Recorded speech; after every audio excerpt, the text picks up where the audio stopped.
Hello বন্ধুরা, তোমরা সবাই কেমন আছো? আশা করি ভালো আছো। আমরা সবাই কিন্তু বেশ ভালো আছি। আর তোমরা কী ভাবছো সরস্বতী পুজোর ভিডিও আমি এখন কেন দিচ্ছি?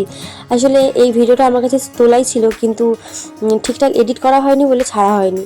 তো তোমরা দেখেইছো যে আমাদের সরস্বতী পুজো উপলক্ষে বেশ কিছু খেলা দেওয়া হয়েছিল। আর আজকে হলো সেই প্রাইজগুলো বিতরণ করার দিন, আর তার সাথে সাথে মায়ের বিসর্জনেরও দিন।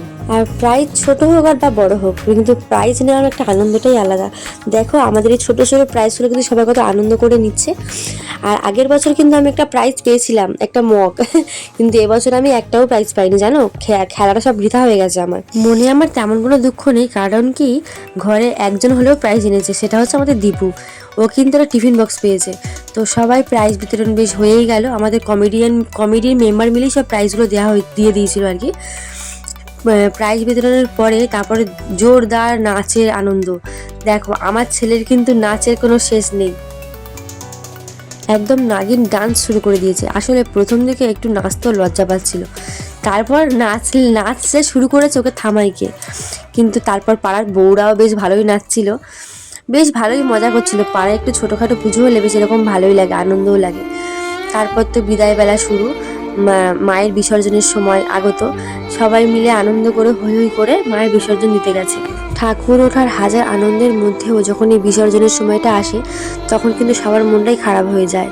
আবার একটা বছরের অপেক্ষা, আবার এরকম দিনে সবাই আবার একসাথে মিলে সরস্বতী ঠাকুর তুলে মজা করব।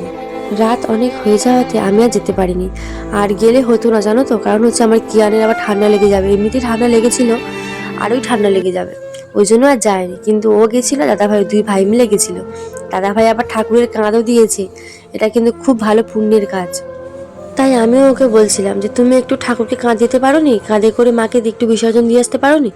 তখন ও বলছিল যে আমি তো ভিডিও করছিলাম, তাই জন্য আমি দিতে পারিনি। কিন্তু ও কিন্তু আমাদের এখানে কালী পুজো যখন হতো না, ওই কিন্তু কাঁধ দিত, ঘর বুড়াতো। কিন্তু এবছর তো আর এখন এবছর আর কালী পুজো হয়নি, তাই ও ঘরও বুড়ায়নি, কাঁধও দিতে পারেনি। তার জন্য ও কিন্তু খুব আফসোস করেছে। তো যাই হোক, পাড়ায় সরস্বতী পুজোটা এখন বেশ ভালোভাবেই হচ্ছে, বেশ ভালোও লাগছে। ঘর বুড়ানো কিন্তু খুব পুণ্যের কাজ এবং খুব ভালো কাজ, কিন্তু খুব কঠিনও। যাই হয়ে যাক না কেন, এই ঘট কিন্তু ছাড়া যাবে না। এক ডুব, এই ঠান্ডার সময় রাতে জল ডুব দিয়ে ঘটও ভর্তি করতে হবে, কিন্তু ঘট ছাড়া যাবে না। তো বন্ধুরা, আমরা মাকে বিদায় জানিয়ে ঘরে চলে এলাম।